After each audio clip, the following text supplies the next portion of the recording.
Antes de iniciar a homilia, algumas especificações com relação à questão da indulgência plenária, que nós podemos receber hoje e aplicar aos fiéis falecidos, já que a explicação que eu dei foi inexata e incompleta. Eu fui ver depois no Manual das Indulgências, que foi revisto, e a coisa é a seguinte: ficou mais fácil e mais abundante. No dia de hoje, dia 2 de novembro, pode-se receber a indulgência simplesmente com a visita em uma igreja, rezando um credo e um Pai Nosso. Isso quer dizer, não estou querendo desanimá-los de ir visitar o cemitério, vão ao cemitério, mas só o fato de ir numa igreja ou oratório e ali rezar pelos fiéis defuntos um Pai Nosso e um credo, você já recebe a indulgência plenária. A questão da visita ao cemitério, ela é mais abundante, ou seja, a indulgência plenária com a visita ao cemitério, ela se estende do dia 1º de novembro, ontem, até o dia 8 de novembro, singulis diebus, ou seja, a cada dia. Isso quer dizer que, sim, ao contrário do que eu pensava, e eu errei, né? Pelo que está escrito, singulis diebus, em latim, é a mesma coisa que quotidie, ou seja, todos os dias. Isso quer dizer que existem, sim, 8 indulgências plenárias, onde você pode ir ao cemitério no dia 1º, no dia 2, no dia 3, no dia 4, até dia 8, você tem 8 indulgências plenárias, onde você pode aplicar aos fiéis defuntos. Então, é a abundância dos tesouros da igreja que são abertas através desse nova instrução a respeito das indulgências. Então, temos aí essa oportunidade de hoje já receber a indulgência, com ou sem visita ao cemitério. Basta visitar uma igreja, e isso só vale para o dia de hoje. E aí amanhã, se alguém quiser voltar ao cemitério, depois de amanhã, no outro dia, até dia 8, receber uma indulgência a cada dia. Você chega e diz assim: padre, mas eu não tenho 8 mortos na família que eu conheça. Gente, as indulgências plenárias a gente recebe, dá uma sugestão para Deus de quem é que nós queremos que ela seja aplicada, mas no fundo a gente deve deixar nas mãos de Deus, né?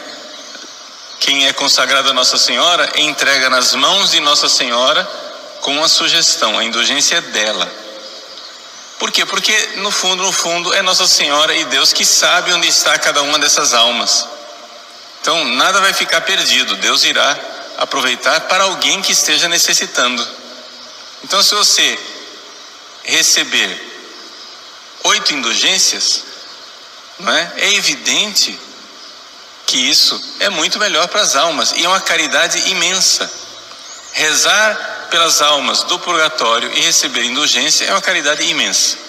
Agora, isso nestes dias agora perto de finados. Mas uma coisa que as pessoas não sabem, e aqui eu quero dizer, é que nós temos a possibilidade de receber indulgência plenária todos os dias do ano. Basta você fazer, por exemplo, meia hora de adoração. Se você fizer meia hora de adoração ao Santíssimo, você tem indulgência plenária.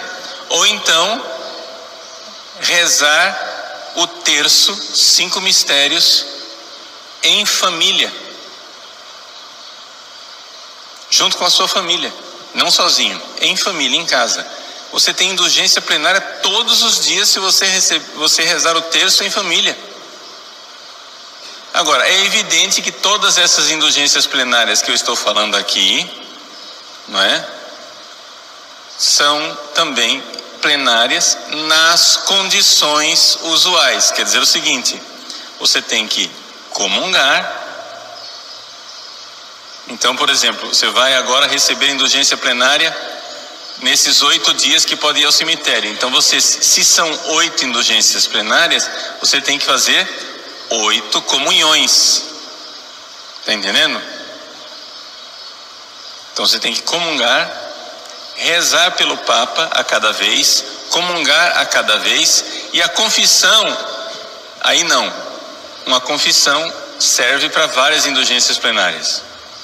Basta que você se confesse uma vez e você pode receber várias indulgências plenárias com a confissão, ok? A indulgência plenária, essa diária, que a gente pode receber o ano inteiro, você aplica para o que você quiser. Ou seja, ou é para você, ou é para as almas do purgatório. São as duas alternativas: ou você, ou as almas do purgatório. Mas desses dias agora, de 1 a 8 de novembro, da visita no cemitério, são aplicáveis somente para as almas do purgatório e não para você, ok? É a igreja que quer que nós rezemos pelas almas do purgatório. Bom, expliquei na prática, então, como que se faz com as indulgências. Seja essa indulgência de hoje, com um Pai Nosso e um Credo, seja a dos outros dias, até dia 8, com a visita ao cemitério, o que você tem que fazer é, cada vez, confessar, rezar pelo Papa e fazer a obra prescrita, no caso, a visita ao cemitério, ou então o Pai Nosso e o Credo no dia de hoje. E ter confessado por esses dias. Confessou por esses dias, tranquilo, ok? Até aqui ensinei uma coisa que é mais técnica do que espiritual. Vamos entender por que é que nós precisamos de indulgências. Gente, a primeira coisa que você tem que entender, para entender essa história de indulgências, é que existe, uma coisa é ser salvo, outra coisa é estar no céu. 99,9999999% das pessoas que são salvas não vão para o céu imediatamente. Elas passam antes pelo purgatório. Por quê? Vamos lá. Quando você morre, existem 2 alternativas. Alternativa número 1. Você morre e vai para o inferno, e o inferno é para sempre, e você está perdido para sempre, e não adianta rezar pelas almas que estão no inferno. Ponto. Elas de lá não sairão. Pode rezar quanto quiser. Tempo perdido. Essa é a alternativa número 1. A alternativa número 2, a pessoa está salva. E quem está salvo para sempre. Não tem perigo nenhum de cair no inferno. Quem está salvo para sempre. Problema: está salvo, mas não está pronto para entrar no céu, porque ainda tem que se purificar. E quem é que morre direto para o céu? Os grandes santos. Como nós não somos grandes santos, você já está entendendo para onde você vai, né? Evidente. Se você receber a grande misericórdia de Deus de morrer e ser salvo, nosso destino é o purgatório.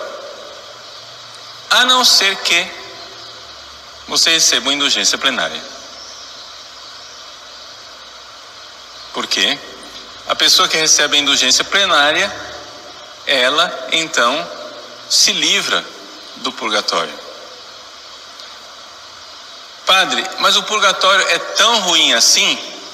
Bom, Vou explicar isso porque eu quero realmente colocar no coração de vocês a grande caridade que é rezar pelas almas do purgatório. Se você, andando pela rua, encontrasse uma pessoa, sei lá, com câncer, sofrendo dores atrozes, e você tivesse um analgésico, aquela pessoa lá, assim, sofrendo dores terríveis, violentas, e você tem um analgésico na mão, e você pode dar o analgésico a ela, mas você olha para a pessoa sofrendo ali e diz: não vou dar analgésico coisa nenhuma. Isso daí é uma bobagem medieval. Você vou usar uma palavrinha amena. Você é, no mínimo, sem coração. Não vou xingar o xingamento que você merece, mas você é, no mínimo, sem coração. Estamos de acordo? Ora, meus queridos, Santo Tomás de Aquino, não eu, que não sou ninguém, Santo Tomás de Aquino, que eu acho que é um pouquinho mais sábio, um pouquinho mais santo do que todos nós. Santo Tomás de Aquino diz o seguinte: o maior sofrimento que um ser humano já sofreu aqui neste mundo, e jamais ninguém poderá sofrer mais do que ele, foi o sofrimento de Cristo na cruz. Você vai dizer assim: mas padre, eu andei lendo num livro que existem umas torturas chinesas que são piores do que a cruz. Sim, mas a tortura chinesa é aplicada a um corpo humano normal. O corpo de Jesus era um corpo humano excelente, era um corpo humano sensibilíssimo à dor. A alma humana de Jesus era uma alma sensibilíssima ao sofrimento. Por quê? Porque o pecado embotou os nossos sentidos. Com o pecado a gente não sente o prazer que nós poderíamos sentir. A gente sente menos. A gente não sente a dor que a gente poderia sentir. A gente sente menos. O pecado embota os nossos sentidos. Então, devido à configuração física perfeitíssima de nosso Senhor Jesus Cristo, e devido à sensibilidade da alma de nosso Senhor Jesus Cristo, ninguém jamais sofreu ou sofrerá o tanto que ele sofreu na cruz. Ponto. Portanto, vamos usar a linguagem técnica, a maior pena temporal que uma pessoa poderia sofrer aqui neste mundo, ou seja, o maior castigo, o maior sofrimento que uma pessoa poderia receber aqui nesse mundo, é o que nosso Senhor Jesus Cristo recebeu na cruz. Essa é a maior de todas. Santo Tomás de Aquino diz o seguinte: agora você se segure no banco, que você vai cair no chão. A menor pena do purgatório é maior do que o sofrimento de Cristo na cruz.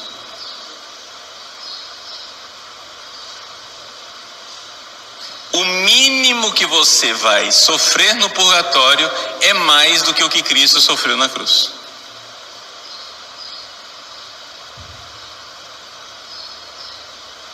Nós temos milhões de pessoas, esperemos que sejam milhões de pessoas, né? Estamos sendo otimistas.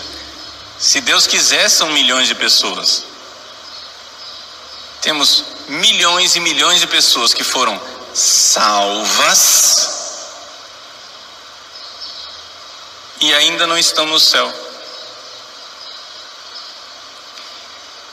E os fiéis da Igreja Católica, que são os únicos cristãos do planeta que rezam pelas almas do purgatório, de braços cruzados, e não querem rezar pelas almas do purgatório. Mas quando foi que nós viramos protestantes, gente? Por favor, alguém me avisa aí, quando foi isso? O que aconteceu que nós deixamos de ser católico? Você vai num velório, aí a pessoa diz assim: católico de boa vontade, gente de igreja, vamos rezar pela família do fulano. assim, família do fulano?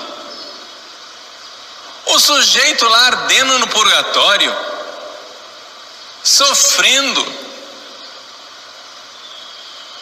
e você está rezando pela família dele, porque coitadinhos precisam ser consolados. Tudo bem, reza pela família do fulano, mas e o que você pode fazer por aquela alma? Então, gente, a igreja nos dá a possibilidade de receber uma indulgência plenária todos os dias. Ou seja, você sozinho poderia pelo menos resgatar 365 almas do purgatório todos os anos.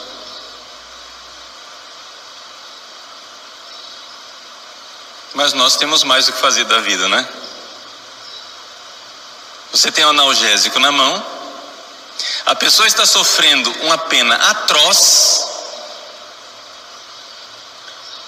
e você prefere acreditar nos teólogos modernos que dizem: o purgatório é uma invenção medieval, é uma tese teológica inventada na Idade Média, mas não faz parte dos dogmas da Igreja Católica. Meu irmão, faz parte dos dogmas. O Concílio de Trento o atesta com toda clareza, infalivelmente, e quem não acreditar nisso, anátema sit, ou seja, está excomungado. Portanto, o purgatório faz parte, sim, dos dogmas da Igreja Católica. E a realidade das indulgências faz parte, sim, dos dogmas da Igreja Católica. E se você não acredita nisso, tem algum problema com a sua fé católica. Porque talvez você não seja católico.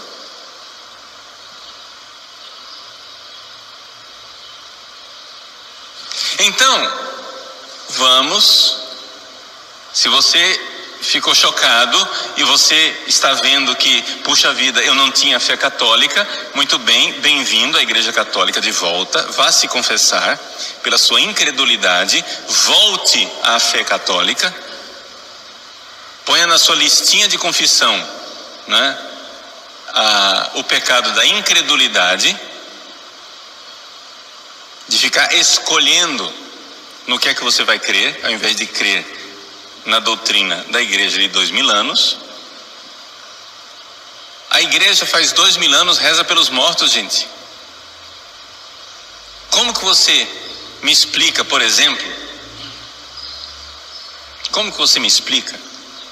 que nas catacumbas de Roma, vai lá nas catacumbas de São Sebastião, por exemplo, nas catacumbas de Roma, lá na época em que os cristãos ainda eram perseguidos, na época em que os cristãos ainda eram martirizados pelo Império Romano, não havia igreja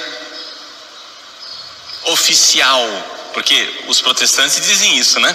Que a Igreja Católica foi fundada por Constantino, né? Porque havia 300 anos que a igreja era a igreja de verdade, veio Constantino, oficializou a Igreja Católica, e a igreja então se abastardou e se tornou essa mistura de paganismo com cristianismo. Essa é a tese dos protestantes.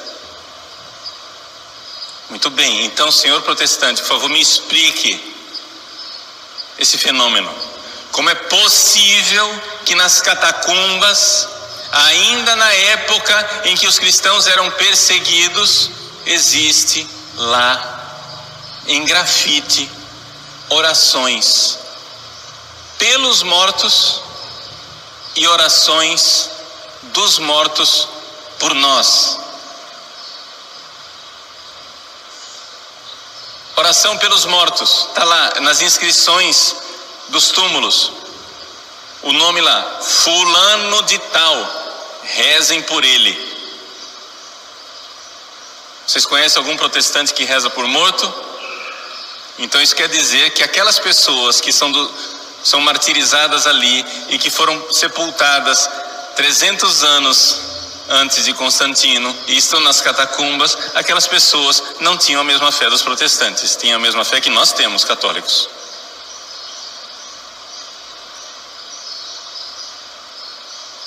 Você vai encontrar nas catacumbas de São Sebastião grafites escritos assim: Pedro e Paulo, os apóstolos São Pedro e São Paulo, que já estavam mortos. Reze por fulano. Ou seja, nas catacumbas você vê lá atestado inscrições onde os vivos rezam pelos mortos e os vivos pedem aos mortos que já estão no céu que rezem por eles. Isso está lá. Essa é a fé de 2000 anos. E se você não crê nisso, bem-vindo à Igreja Católica. A questão do purgatório é simplesmente uma explicitação de por que é que se reza pelos mortos. Se não, me explica lá por que a gente reza pelos mortos, se não vai alterar nada, se ele já está no céu feliz da vida.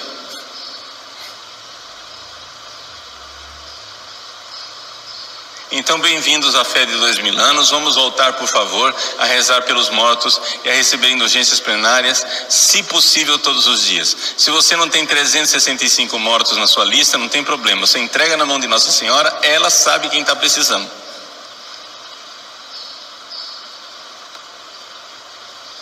Não é? Quantas e quantas vezes, não é, se tinha a tradição, agora se abandonou, de mandar rezar missas pelas almas do purgatório, mesmo que você não saiba quem é uma caridade.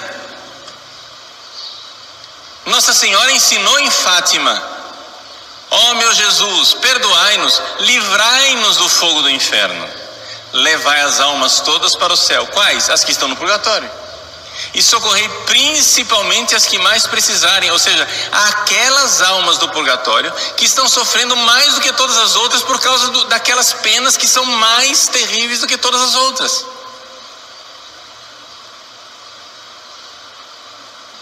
Essa é a fé católica. Mas nós vamos crer ou não vamos crer?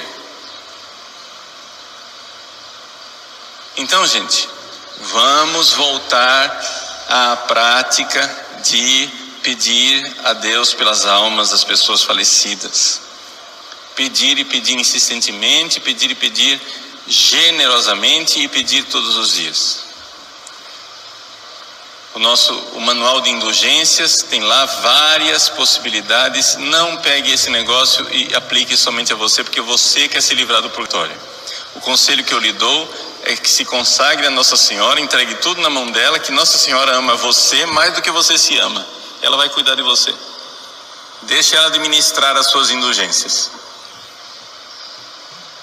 Esquece de você, entrega tudo nas mãos dela, ela cuida de nós. E ela certamente sabe quais aqueles irmãos e aquelas irmãs que estão no purgatório e que mais necessitam, né? Socorrei principalmente as que mais precisarem.